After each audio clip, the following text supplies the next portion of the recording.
नमस्कार, मैं संयुक्ता देशमुख और आप देख रहे हैं खबर दस्तक। राजधानी दिल्ली में NFIW का 22वां अधिवेशन हो रहा है, जिसमें देश के अलग अलग राज्यों से प्रतिनिधि आए हुए हैं। उनमें से एक है राजस्थान से, जयपुर से नूर। नूर, आपका बहुत बहुत स्वागत है खबर दस्तक में। थैंक यू सो मच संयुक्ता। मुझे आप सबसे पहले ये बताइए कि आप हमारे दर्शकों को आपका थोड़ा सा छोटा सा परिचय दीजिए। मेरा नाम नूर शेखावत है, मैं जयपुर राजस्थान से हूँ और मैं एक ट्रांस वुमेन हूँ। मैं खुद की संस्था रन करती हूँ जो कि ट्रांसजेंडर्स पे और LGBTQI कम्युनिटी पे काम करती है। उसके साथ साथ मैं इलेक्शन कमीशन ऑफ इंडिया की यूथ आइकन हूँ और पुलिस हेडक्वार्टर्स की मैं राजस्थान स्टेट की CLG मेंबर हूँ।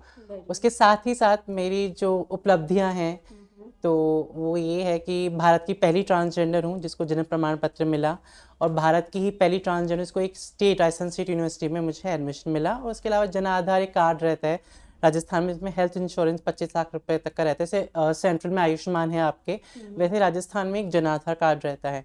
तो वो बनाने वाली भी पहली ट्रांसजेंडर मैं ही रही। उसके अलावा मैंने ट्रांसजेंडर्स को राजस्थान में OBC श्रेणी में मैंने उनको शामिल करवाया।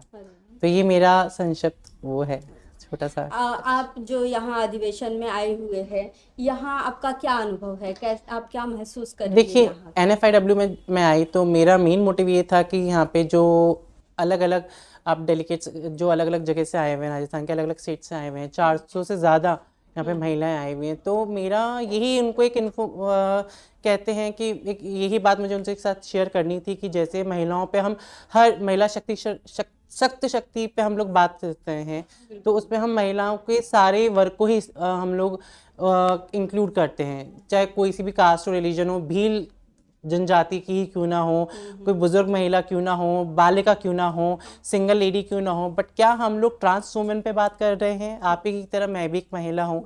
तो वही है कि जहाँ तक आप लोग को सुरक्षा का सवाल है, आप लोगों की वेलफेयर स्कीम्स से रिलेटेड हम लोग बात कर रहे हैं, वैसे ही मैं चाहती थी कि यहाँ पे एक छोटा सा एक उनके साथ ये शेयर करना कि अगर वो लोग इसमें हम लोगों को, ट्रांस वुमेन को भी इंक्लूड करेंगे तो ये काफ़ी अच्छा होगा। जितनी कमिटीज़ यहाँ पे बनी हुई हैं, तो मैं चाहती थी हर स्टेट से यहाँ पे कमेटी बनी हुई हैं, तो क्यों ना यहाँ से एक इनिशिएटिव लिया जाए कि NFIW के थ्रू माध्यम से कि हर एक कमेटी में एक ट्रांसजेंडर का भी, ट्रांस वुमेन का होना बहुत ज़रूरी है।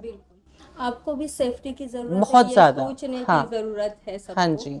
और आपका ये जो आप जिस समाज को रिप्रेजेंट करती हैं, उसे काफ़ी समय तक हाशिए पर रखा गया है, और अब आप इसमें क्या बदलाव देख रही है? कुछ बदलाव आ रहे हैं इसमें? देखिए, बदलाव तो आ रहे हैं। आज बदलाव है तभी हम ऐसी जो कॉन्फ्रेंसेस हो रहे हैं उसमें हम एक ट्रांसजेंडर को बुला रहे हैं, उनको एक मंच दे रहे हैं अपनी बात रखने का।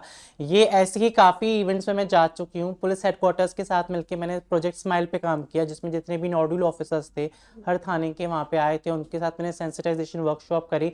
लेटेस्ट ही मैंने अभी दिल्ली में एक ऑर्डर पास हुआ है कि जितनी भी गवर्नमेंट हॉस्पिटल्स हैं वहाँ पे एक ट्रांसजेंडर का सेपरेट एक वार्ड होगा। तो उसमें भी जितने अभी संजय गांधी मेमोरियल हॉस्पिटल में मैं गई थी, वहाँ पे मैंने सेंसिटाइजेशन मीटिंग करी डॉक्टर्स के साथ। उसके अलावा भी काफ़ी 1-2 हॉस्पिटल्स और हैं जो बुला रहे हैं, अभी डेट्स हमारे इसलिए मैच नहीं हो पा रही हैं।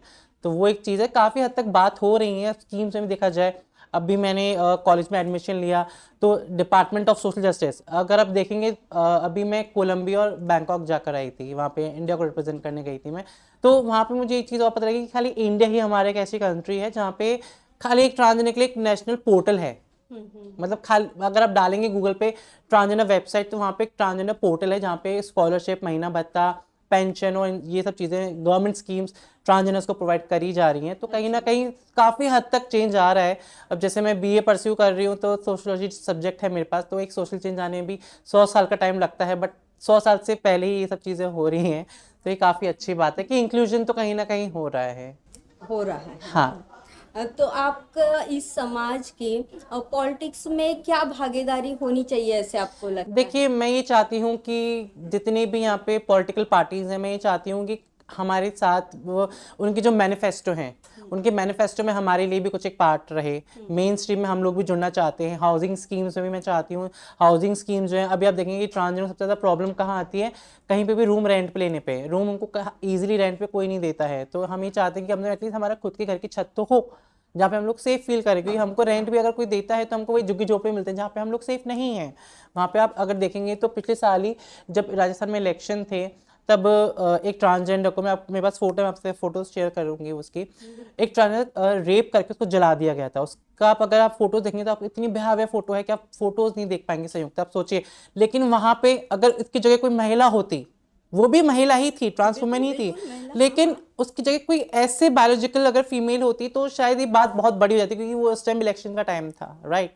बट यहाँ पे हम लोग कोई कंपनसेशन की बात नहीं कर रहे हैं, यहाँ पे हम सेफ्टी की बात कर रहे हैं, यहाँ पे हम बात कर रहे हैं कि हमको भी वो राइट्स और अधिकार हम लोग को मिलने चाहिए जो कि एक आम महिला के होते हैं, जिसके लिए हम सच में हम लोग को, क्योंकि हम लोग भी सेफ फील नहीं करते हैं। बिल्कुल। धन्यवाद नूर, आपने इतनी बेबाकी से हमारे सवालों के जवाब दिए। आपका थैंक यू सो बहुत मच बहुत संयुक्ता।